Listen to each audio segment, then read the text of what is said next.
دەواازەکان کراوەتەوە لە ئاستی ئەو بەرهەمانەی کە پێداویستی عێراق و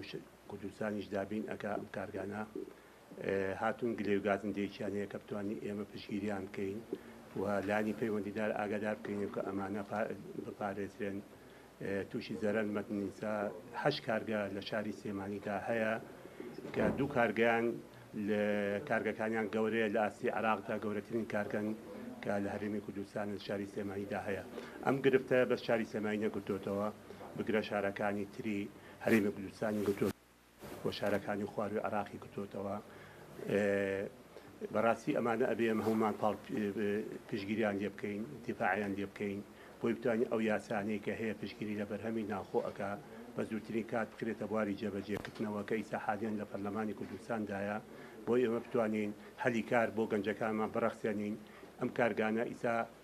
زیاتر لە 2000 کەس کاری تێ ئەکا ئەڵەگەر ئێمە پاراستن لە بەرهەمەکانمان بکرێ ئێمە توانین ڕێژەی ئەم کرێکارانە زیاتر بکەین بەرەو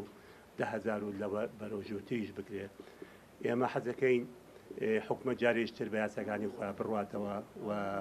ئەو یاسانەی کە لە حکوومەتی عێراقیا دەرچووە کە شیرەمەنی بۆ 2 مانگ بۆ 3 مانگ قەدەخە کردووە هەرێمی کوردستانیش پابەند بێ بەوە یاسایەوە و قەدەخەی شیرەمەنیەکان بکە تا ئەم کارگانە بتوان سەرقاچی خوان بگرن و بتوانین کارەکانیان ئەنجام بدەن و بەرهەمەکانی خوان پەخش بکەن بە کوردستان و بە عێراقدا. جنابەگەر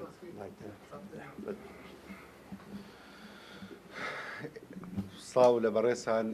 ئێمە وەک خاوەن کارەکان لە هەرێمی کوردستان و لە عێراقیش کێشەیەکی زۆر گەورەمان هەیە کە کەس پشگیری بەرهەمەکانمان ناکات، کە پشگیریەک ناکرێن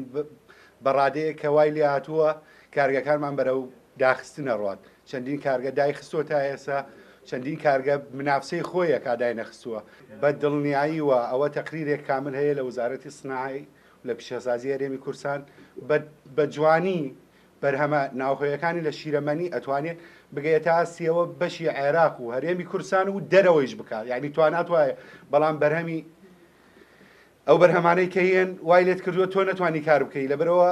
وڵاتەکەی زۆر پشگیریەکا و بەڵام تۆ لەلایەن حکوومەتی هەرێمی کوردستان و عێراقەوە بەحی جۆرە کارگەکان پشگیری کەس پشگیری نەکردووە تا ئێستا. ئێمە بەڕاستی کێشەمان هەر هەبووە، بەڵام ساڵ بە ساڵ وتومانە باشترە بێت کە تەوحیدی گومرک کراوە. ئێستا زیاتر ئەم تەوحیدی گومرکە زیاتر تەسیری لە کارگەکان کردووە، لەبەرەوە شتە ئاساسەکانی ناو کارگەکان گران یعنی گرانیان کردووە لە سەرمان ئەو شتانەی کە بە جاهزی بە حازریەت لە دەرەوەی وڵات زۆر هەرزانیت و باجیش ناکرێتە سەری.